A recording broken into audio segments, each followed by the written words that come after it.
Hadirin rahimani wa rahimakumullah. Ketika pertemuan sebelumnya kita membahas mengenai online, jual beli online, lebih spesifik kepada dropshipping ya, dropshipper pelakunya, ada ketika sesi diskusi ada pertanyaan tentang Bitcoin, dan saya sampaikan untuk Bitcoin insya Allah ketika ada pertemuan selanjutnya akan kita bahas. Kenapa tidak disegerakan dijawab pada waktu itu? Karena Bitcoin ini perlu dibahas dan diurai dengan waktu yang terpisah dan waktu tertentu. Nanti kajian ini kita akan membahas mengenai Bitcoin, tapi di awalnya kita coba mengetahui dulu seperti apakah itu Bitcoin, baru nanti kita lihat bagaimana Islam memandangnya. Yang pertama adalah sebuah kaidah, al-hukmu ala syai'in far'un an tasawwirihi.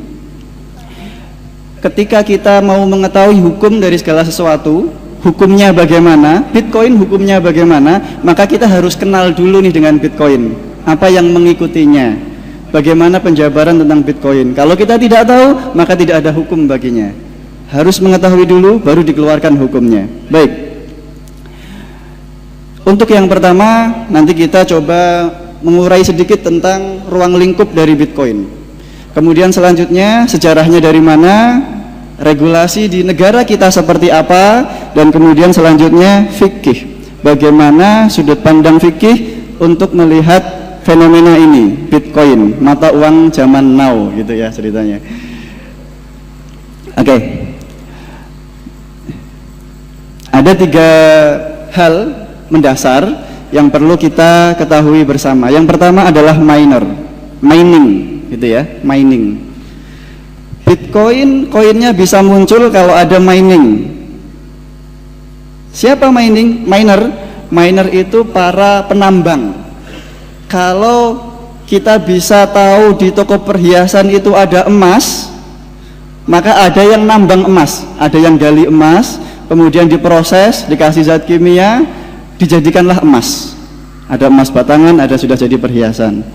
Begitu juga Bitcoin. Dari mana Bitcoin bisa muncul? Dari sini. Para miner, mereka memecahkan sandi-sandi, namanya cryptocurrency ya, sandi ya, kriptografi. Sandi itu dipecahkan oleh para miner sehingga mereka bisa mengambil, sehingga mereka dapat Bitcoin. Bitcoin itulah yang nanti akan dijual. Kepada siapa? Kepada konsumen yang mau menggunakan Bitcoin. Itu yang pertama, mining. Yang kedua, blockchain. Apa itu blockchain? Blockchain itu buku besarnya, buku umumnya Bitcoin. Jadi kalau Bitcoin itu, kalau orang bertransaksi di pasar gitu ya, Pak Budi belanja cabai di pasar dengan uang 10.000. Setelah diserahkan uangnya ke pedagang cabai, maka uang dipegang oleh pedagang cabai. Kemudian si pedagang cabai karena anaknya sekolah, duitnya diserahkan ke anaknya untuk jajan, diserahkan uang saku, dibawa ke sekolah jajan untuk beli es, untuk ini, untuk ini. Nah, transaksi dari awal uang itu sampai ke nanti gitu ya, itu ada di blockchain. Semua tersimpan di sini, semua transaksi ada di sini, peer to peer, tershare dengan begitu transparan. Semua transaksi terlihat dari siapa, kemana, ke siapanya, ke wallet, ke dompet orang yang punya Bitcoin itu. Jadi Bitcoin, orang yang punya Bitcoin nanti disimpan di dompetnya. Dompetnya berupa apa? Dompetnya gaib, nggak jelas. Dompetnya nggak jelas, nggak kelihatan, maksudnya nggak nampak. Namanya dompet Bitcoin, disimpannya di situ. Oke, ada 3 hal di awal ya. 3 hal di awal yang perlu kita kenali. Yang pertama ada miner dengan miningnya, yang kedua blockchain, yang ketiga wallet, dompet. Ini 3 hal tentang Bitcoin. Selanjutnya, istilah Bitcoin diambilkan dari bit. Bit adalah unit yang umum yang untuk menentukan sebuah subunit dari 1 Bitcoin. Jadi 1 Bitcoin itu sama dengan 1 juta bit. Perhitungannya begitu. Kenapa tidak pakai 1 Bitcoin langsung aja? Karena nggak cukup duitnya. Kenapa? Karena asumsi ya, ini uang digital nih. Asumsinya Bitcoin sekarang dengan Bitcoin bulan depan hampir pasti akan berbeda nilainya. Sebagaimana Bitcoin tanggal 1 Januari 2018 kemarin, per 1 Januari sekitar 153 juta satu koinnya. Satu koin untuk Bitcoin, satu Bitcoin yang goib itu, uang digital, itu seharga kalau dinilai dengan rupiah 153 juta. Coba kalau kita punya satu koin buat beli permen, gimana caranya ya? Susah kayaknya. Kemudian Bitcoin itu grafiknya naik per hari, day to day. Ketika kita lihat di tanggal 6 Januari kemarin perkembangannya itu adalah paling tinggi. Perkembangan paling tinggi tanggal 6 Januari 2018 sampai 174 jutaan gitu ya. 174 jutaan kalau dirupiahkan satu Bitcoin. Luar biasa begitu besarnya. Padahal zaman dahulu kala ketika awal Bitcoin itu dicetuskan dan diciptakan oleh siapa? Ini nama samaran, Satoshi Nakamoto, orang Jepang, membuat cryptocurrency digital, uang digital. Dia pun tidak mau menyebutkan namanya siapa. Tidak jelas orangnya siapa yang membuat, tidak jelas siapa orangnya. Dan saya sampai sekarang belum tahu siapa beliau, siapa orangnya. Saya belum, mungkin di sini ada yang sudah tahu dan sudah kenalan barangkali, saya belum. Ini Bitcoin, keren ini.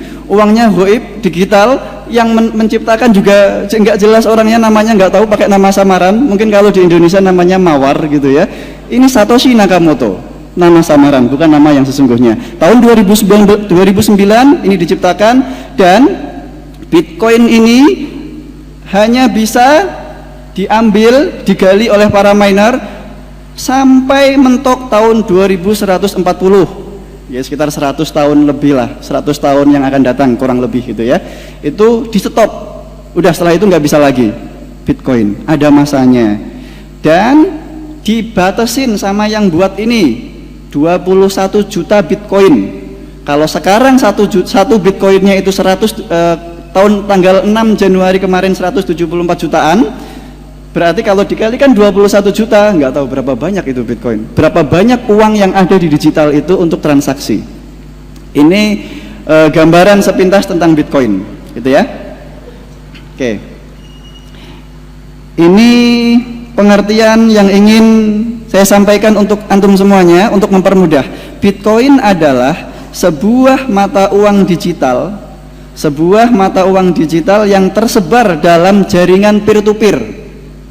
Tersebar dalam jaringan peer-to-peer. Masing-masing orang bisa mengetahui, masing-masing orang terhubung dengan komputer-komputer yang mereka punyai, dengan gadget yang mereka punyai ketika aplikasinya sudah ada, yang tersebar di seluruh dunia. Jadi tidak hanya di Indonesia Bitcoin itu ada.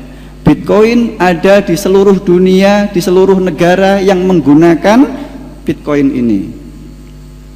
Jaringan ini memiliki sebuah buku akuntansi besar yang tadi saya sebut sebagai blockchain, yang dapat diakses oleh publik. Artinya semua pengguna Bitcoin mengetahui orang yang punya dompet ini, dia punya berapa Bitcoin, kalau dirupiahkan berapa miliar misalkan, itu tahu, punya. Orang bisa tahu gitu, tapi nggak tahu siapa yang punya ya. Jadi prinsipnya adalah bisa tahu alurnya kemana, yang punya ini berapa saldonya, tapi tidak tahu siapa yang punya, namanya siapa yang punya, kita tidak tahu. Kecuali yang punya dompet nge-share langsung di situ, itu bisa diketahui. Kalau tidak, maka hanya tahu alurnya saja, hanya tahu alurnya saja. Di mana di dalam blockchain tadi itu tercatat semua transaksi yang pernah dilakukan oleh seluruh pengguna Bitcoin, termasuk saldo yang dimiliki oleh setiap penggunanya. Itu Bitcoin. Paham ya insya Allah ya?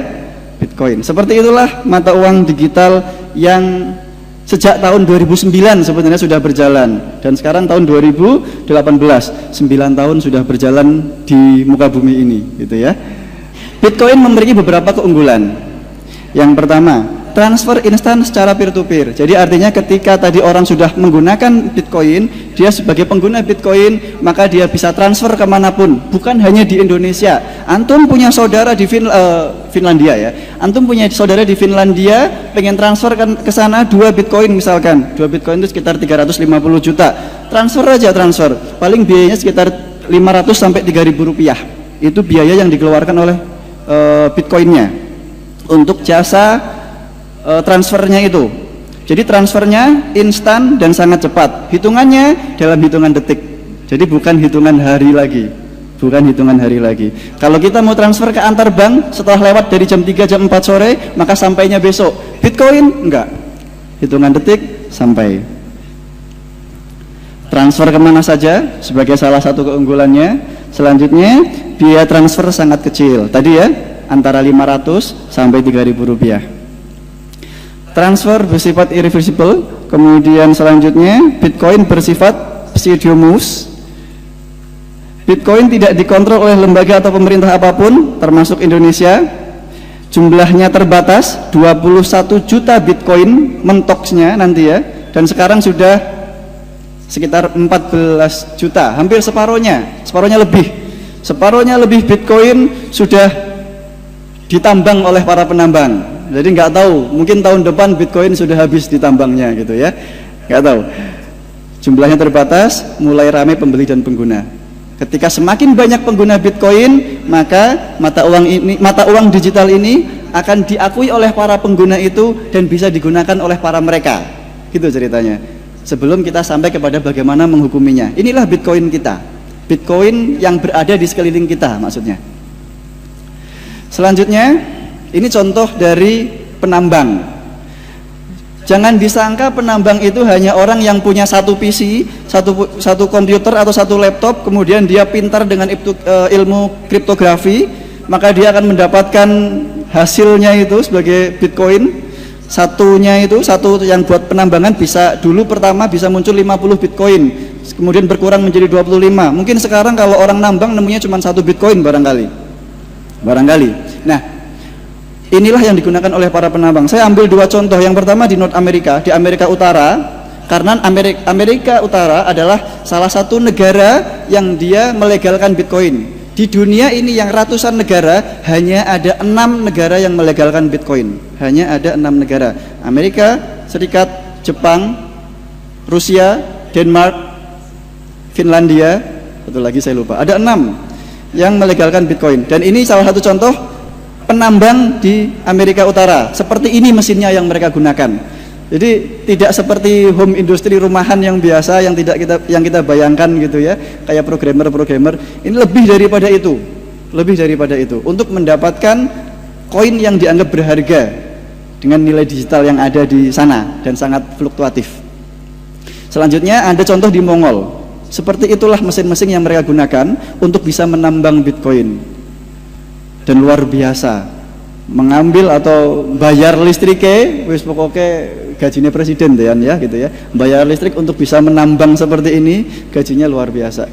Listriknya bayarnya luar biasa, peralatannya luar biasa. Jadi tidak semua orang bisa menambang Bitcoin. Tidak semua orang bisa menambang ini. Selanjutnya, kita coba lihat regulasi yang ada di negara kita.